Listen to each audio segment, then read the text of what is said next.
मुअज़्ज़ज़ ख़वातीन व हज़रात, अस्सलामु अलैकुम। नाज़रीन गिरामी, अब लग रहा है कि पिंक साल्ट के हवाले से हमने जो कैंपेन चलाई थी कि पिंक साल्ट भारत को देना बंद किया जाए, वो कैंपेन अब अपना असर दिखा रही है। दोस्तों, अभी हाल ही में वज़ारत तिजारत की तरफ से एक स्टेटमेंट सामने आई है कि पाकिस्तान का जो गुलाबी नमक है वो भारत भेजना बंद कर दिया गया है। लेकिन दोस्तों, अब यहाँ पर सवाल ये पैदा होता है कि जब पाकिस्तान का भारत के साथ नमक के हवाले से कोई भी मुआहदा नहीं था, तो फिर हमारा गुलाबी नमक भारत जा क्यों रहा था? आखिर वो कौन सा माफिया था जो पाकिस्तान का मुआशी कत्ल करके पाकिस्तान के तमाम तर मफादात को नज़रअंदाज करके पाकिस्तान का गुलाबी नमक भारत भेज रहा था? अब अगर ये बात मान ली गई कि पाकिस्तान का भारत के साथ नमक के हवाले से कोई भी मुआहदा नहीं था और अब जब भारत को गुलाबी नमक भी देना बंद कर दिया गया है, तो फिर अब इस माफिया को एक्सपोज क्यों नहीं किया जा रहा जो पाकिस्तान का ये कीमती गुलाबी नमक कौड़ियों के बहाव भारत को स्मगल कर रहा था? दोस्तों, वज़ारत तिजारत की तरफ से सिर्फ यही स्टेटमेंट दी गई है कि पाकिस्तान का गुलाबी नमक भारत भेजना बंद कर दिया गया है। लेकिन अब इस माफिया से ये हिसाब कौन लेगा कि इसने अब तक पाकिस्तान का कितना गुलाबी नमक भारत भेजा है और पाकिस्तान को कितने करोड़ों डॉलर्स का नुकसान पहुंचाया है? दोस्तों, हमें अब इस माफिया को भी एक्सपोज करवाना है। दोस्तों, आपको बताते चलें कि जब हमने इस गुलाबी नमक की कैंपेन का आगाज़ किया था, तो तब हमारी इस कैंपेन को दबा दिया गया और ये कहकर टाल दिया गया था कि ये सिर्फ एक प्रोपेगेंडा है। लेकिन फिर भी हमने इस गुलाबी नमक की कैंपेन पर काम जारी रखा। आप दोस्त देख सकते हैं कि गुलाबी नमक के हवाले से हमारे चैनल पर इससे पहले 3 से 4 वीडियो ज़रूर अपलोड की गई हैं।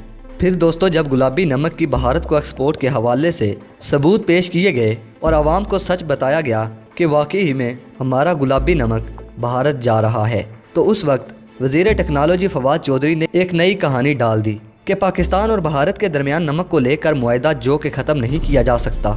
नाजरीन, जब फवाद चौधरी ने ये मुआहदे वाली कहानी डाली तो हमने और हमारे बहुत से दूसरे यूट्यूबर दोस्तों ने सारे सबूत सामने रख दिए, जिनमें वाज़े था कि पाकिस्तान 1953 के बाद पाकिस्तान और भारत के दरमियान कोई भी मुआहदा नहीं हुआ था और इस वक्त भी जो 2 मुआहदे हुए थे वो आम इंपोर्ट एक्सपोर्ट के थे और ना कि गुलाबी नमक के, और वो मुआहदे थे भी सिर्फ 2 साल के, जो 2 साल के बाद ही ख़त्म हो गए थे। फिर जब ये सारी बात वाज़े हो गई और पाकिस्तानी अवाम को ये भी पता चल गया कि गुलाबी नमक के हवाले से पाकिस्तान का भारत के साथ कोई भी मुआहदा नहीं था, तो फिर सोशल मीडिया पर गुलाबी नमक को लेकर एक तूफ़ान सा बर्पा हो गया और हमारी गवर्नमेंट और हुक्मरानों की खूब छतरोल की गई। लेकिन फिर भी कोई ख़ास फ़ायदा हासिल ना हुआ। अलबत्ता वज़ीर टेक्नोलॉजी फवाद चौधरी साहब ने यह कह दिया कि पाकिस्तान और भारत के दरमियान गुलाबी नमक का कोई भी मुआहदा नहीं था। हम इस पर एक कायमा कमेटी तश्कील देंगे और जांच करके बताएंगे कि इस सारे मामले में कौन शामिल था। लेकिन इसके बाद ना तो कोई कमेटी बनी और ना ही वो माफिया सामने आया जो हमारा गुलाबी नमक भारत भेज रहा था।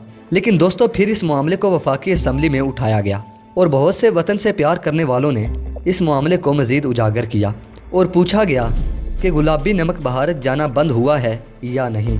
फिर जब दबाव बढ़ाया गया तो अब कहीं जाकर वज़ारत ख़ारजा की तरफ से ये स्टेटमेंट आई है कि भारत जाने वाला गुलाबी नमक बंद कर दिया गया है। लेकिन दोस्तों, अब भी इस माफिया को एक्सपोज नहीं किया गया जिसने हमारे वतन का मुआशी कत्ल करके भारत को फ़ायदा पहुँचाया है और हमारा गुलाबी नमक भारत को कौड़ियों के बहाव फ़रोख्त किया है। हमारी अब भी वज़ीर आज़म इमरान खान साहब से ये गुजारिश है कि इस माफिया को आवाम के सामने एक्सपोज किया जाए, क्योंकि आज अगर हमारा गुलाबी नमक भारत जाना बंद हुआ है तो ये सिर्फ हमारी और आपकी आवाज़ का नतीजा है जो कि हमने इस नमक चोर माफिया के खिलाफ उठाई है, जो हमारे गुलाबी नमक को मुल्की मफाद के बजाय भारत को कौड़ियों बहाव फ़रोख्त करके अपने ज़ाती मफाद के लिए इस्तेमाल कर रहा था। दोस्तों, हमारी हुकूमत पाकिस्तान से गुजारिश है कि इस माफिया को एक्सपोज किया जाए और इससे इस सारे गुलाबी नमक का हिसाब लिया जाए जो इसने भारत को अपनी मन मर्जी से फ़रोख्त किया है। तो दोस्तों, आज के लिए बस इतना ही। नाज़रीन, कमेंट सेक्शन में ज़रूर बताइएगा कि आखिर वो नमक चोर माफिया कौन है। यकीनन आप लोग भी जान चुके होंगे। तो नाज़रीन, अगली वीडियो तक के लिए इजाज़त दीजिए। अपना और अपने प्यारों का बहुत सारा ख्याल रखिए। अल्लाह निगहबान।